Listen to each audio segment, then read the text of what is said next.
दोस्तों नमस्कार, मेरा नाम प्रशांत है और आप जुड़ चुके हैं आपके अपने चैनल खुद रंग पर। साथियों, आज एक बहुत बड़ा ऐलान होने वाला है। एक ऐसा ऐलान जिसका इंतज़ार उत्तर प्रदेश ही नहीं बल्कि 4 अलग अलग राज्यों में उन सभी लोगों का इंतज़ार था जो चुनाव की तारीखों की बाट जोह रहे थे, जो चुनाव की तारीखों का इंतज़ार कर रहे थे। साथियों, आज चुनाव आयोग की एक बहुत महत्वपूर्ण, बहुत अहम प्रेस कॉन्फ्रेंस है।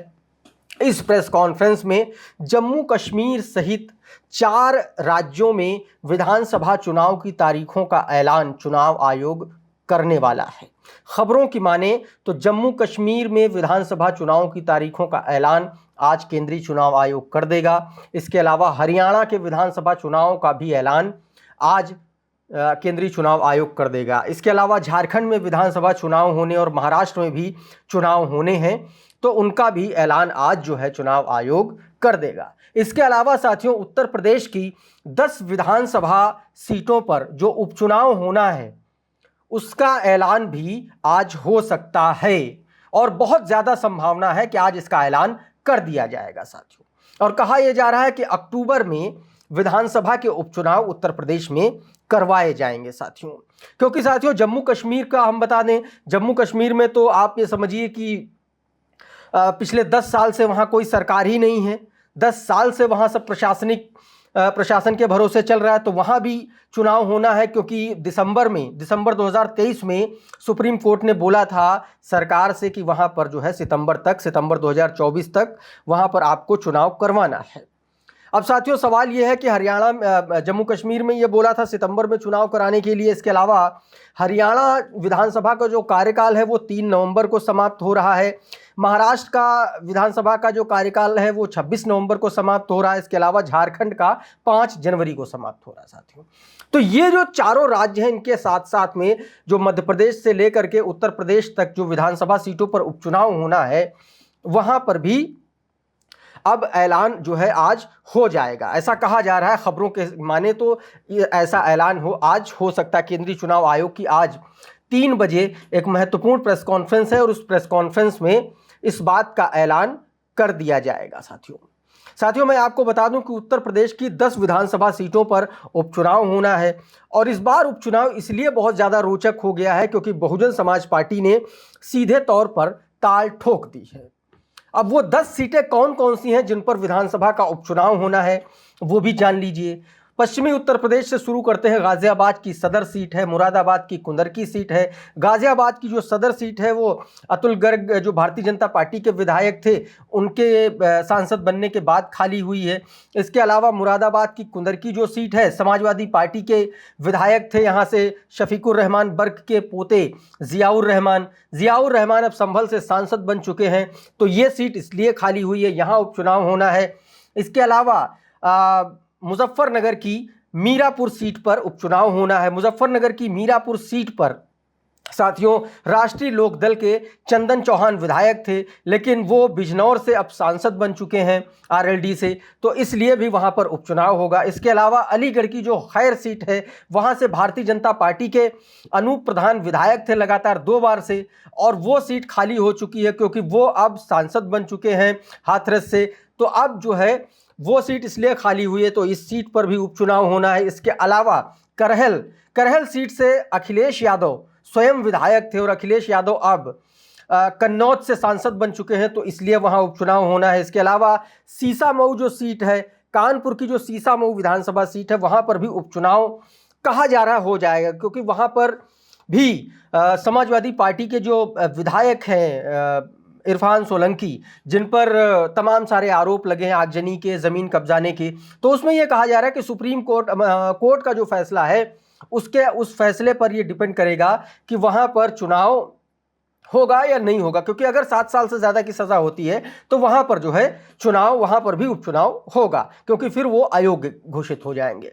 तो साथियों एक सीट ये है। इसके अलावा अब आप पूर्वांचल में आ जाइए तो अयोध्या में, अवध रीजन में आ जाइए तो अयोध्या की मिल्कीपुर सीट पर विधानसभा चुनाव होना है, उपचुनाव, क्योंकि यहां से अयोध्या की मिल्कीपुर सीट से समाजवादी पार्टी के विधायक अवधेश प्रसाद पारसी जो है वो अब सांसद बन चुके हैं फैजाबाद से, तो वहां पर उपचुनाव होना है। यहां पर कहा जा रहा है कि अजीत प्रसाद उनके बेटे को टिकट मिल सकता है समाजवादी पार्टी उनके बेटे को टिकट दे सकती है। मिल्कीपुर से बहुजन समाज पार्टी भी अपना उम्मीदवार फाइनल कर चुकी है, लेकिन उसका भी आधिकारिक ऐलान होना बाकी है साथियों। इसके बाद आप आगे बढ़िए तो मझवा सीट चले जाइए मिर्जापुर। तो मिर्जापुर में प्रवीण पटेल थे, प्रवीण पटेल भदोही से सांसद बन गए, तो अब वहां पर भी विधानसभा का चुनाव होना है, विधानसभा का उपचुनाव होना है। इसके अलावा अंबेडकर नगर की कटहरी सीट पर विधानसभा चुनाव होना, क्योंकि लालजी वर्मा समाजवादी पार्टी से विधायक थे कटहरी से, अब वो सांसद बन गए हैं अंबेडकर नगर से। यहाँ से भी यहाँ पर उपचुनाव होना, यहाँ पर बहुजन समाज पार्टी ने अमित वर्मा उर्फ जितेंद्र भैया को कैंडिडेट घोषित कर दिया है। तो यहाँ एक मुकाबला बड़ा रोचक हो सका है, कुर्मी वर्सेस कुर्मी का घमासान देखने को मिलेगा। कहा जा रहा भारतीय जनता पार्टी यहाँ पर किसी ब्राह्मण चेहरे पर भी दांव खेल सकती है। इसके अलावा कटहरी मझवा सीट हो गई, कटहरी सीट हो गई, मिल्कीपुर। तो ये साथियों जो 10 विधानसभा की सीटें हैं वहां पर उपचुनाव होना है। और आज चुनाव आयोग की बैठक में, चुनाव आयोग की प्रेस कॉन्फ्रेंस में कहा यह जा रहा है कि आज जो है विधानसभा की चुनाव की तारीखों का ऐलान हो जाएगा और बहुत संभावना है कि अक्टूबर में विधानसभा के उपचुनाव हो जाएंगे साथियों। मैं आपको यह बता दूं कि बहुजन समाज पार्टी ने अपने 3 कैंडिडेट लगभग फाइनल कर दिए हैं, जिसमें एक कैंडिडेट की तो आधिकारिक घोषणा हो गई है, दूसरे कैंडिडेट की घोषणा आज उसी विधानसभा क्षेत्र में होनी है। दीपू तिवारी, मझवा विधानसभा सीट की मैं बात कर रहा हूं, बहुजन समाज पार्टी के आधिकारिक कैंडिडेट, आज ऐलान वहां पर हो जाएगा। इसकी डेट परसों ही आ गई थी साथियों। कटहरी से अमित वर्मा को टिकट दिया गया है, उनको उम्मीदवार बनाया गया है बहन कुमारी मायावती जी के साथ, उनका फोटो भी वायरल हो चुका है। तो एक ये सीट है। इसके अलावा फूलपुर सीट, फूलपुर से बहुजन समाज पार्टी ने शिवबरन पासी को अपना उम्मीदवार बनाया है, आधिकारिक उम्मीदवार बनाया है। तो उनका भी अब ऐलान होना सिर्फ औपचारिक ऐलान होना बाकी बचा है साथियों। तो इन सभी सीटों पर उपचुनाव की तारीखों का ऐलान जो है वो आज प्रेस कॉन्फ्रेंस जो होगी केंद्रीय चुनाव आयोग की, उसमें यह कहा जा रहा है कि ये हो जाएगा। बहुत ज्यादा संभावना है कि आज ये ऐलान हो जाएगा, क्योंकि 6 महीने के भीतर, सीट खाली होने के 6 महीने के भीतर संसदीय प्रणाली में, संसदीय प्रक्रिया में किसी भी लोकसभा या किसी भी विधानसभा सीट पर आपको 6 महीने के भीतर चुनाव करवाने ही होते हैं।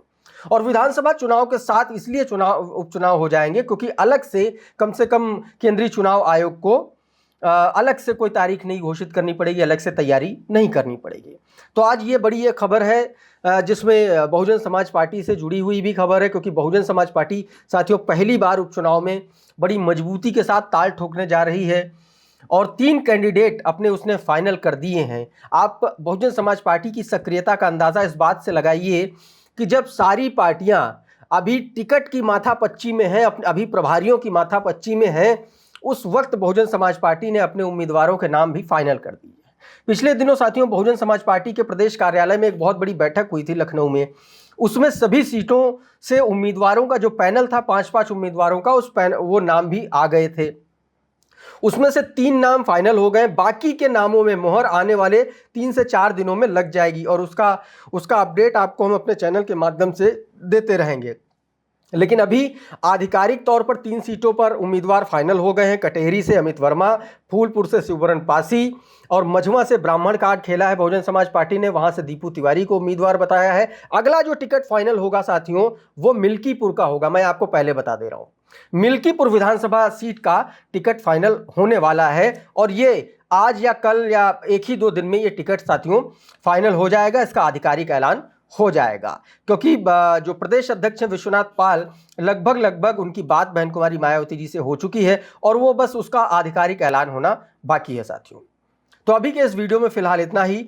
आप बने रहिए खुदरंग के साथ। बहुत बहुत शुक्रिया, बहुत बहुत धन्यवाद, नमस्कार।